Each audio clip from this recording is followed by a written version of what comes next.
वैसे तो हिंदू धर्म में सावन माह को सबसे पवित्र माना जाता है, लेकिन ये महीना कुछ नेताओं और एजेंडाधारियों का भी पसंदीदा महीना है।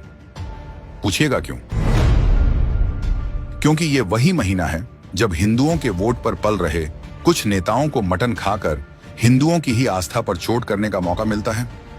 दूसरा, सावन के महीने में कावड़ यात्रा होती है तो एजेंडाधारियों को भी बेरोजगारी याद आ जाती है, बिल्कुल उसी तरह जिस तरफ कुंभ में कांग्रेस को गरीबी याद आई थी।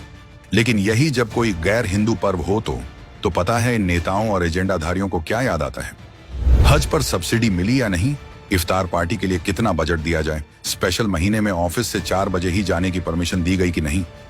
हिंदुओं को यह सब सुनकर बुरा तो लगता है, लेकिन इसे हिंदुओं का दुर्भाग्य कहिए या सेक्युलर जीवी का दोष, जो इन नेताओं के मुखौटों को पहचान नहीं पाते हैं। हाल ही में यूपी में कांवड़ के खिलाफ बच्चों का ब्रेन वॉश करने वाले एक टीचर पर एक्शन हुआ। कांवड़ लेने मत जाना, तो पूरी हिंदू विरोधी मंडली अभिव्यक्ति की आजादी की तख्तियां लेकर बिलबिला उठी। कहा जाने लगा ये तो बस कविता थी। सवाल ये है, ये कविता क्या कभी किसी गैर हिंदू के त्योहारों पर बनी? क्या कभी किसी टीचर ने हज पर कटाक्ष किया और उस पर लिबरल गैंग ने तालियां बजाई हों? स्कूल वो जगह होती है जहां बच्चों को संस्कार, संस्कृति और समझ मिलती है, ना कि हिंदू फोबिक जहरीली कविता। अगर कोई हिंदू धर्म के खिलाफ नफरत फैलाने वाली विचारधारा बच्चों में भर रहा है तो उस पर कार्रवाई से इकोसिस्टम के जख्म को नमक क्यों लगने लगता है? कावड़ यात्रा ही टारगेट क्यों?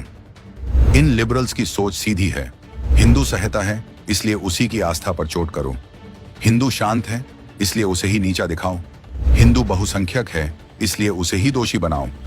कभी कामवड़ियों को नशेड़ी बताया जाता है, कभी भगवा झंडे को नफरत का प्रतीक, और जब कोई इसका जवाब दे तो ये लोग बोलने की आजादी का रोना शुरू कर देते हैं। लेकिन अब नहीं, अब हिंदू चुप नहीं रहेगा। अब ये खेल ज्यादा दिन नहीं चलने वाला। संविधान में हर धर्म को बराबरी का अधिकार है, लेकिन अपमान करने का नहीं। अब कोई हिंदू धर्म की आस्था पर थूकेगा तो वो थूक उसी के चेहरे पर लौटेगा, कानून से भी और जनमत से भी।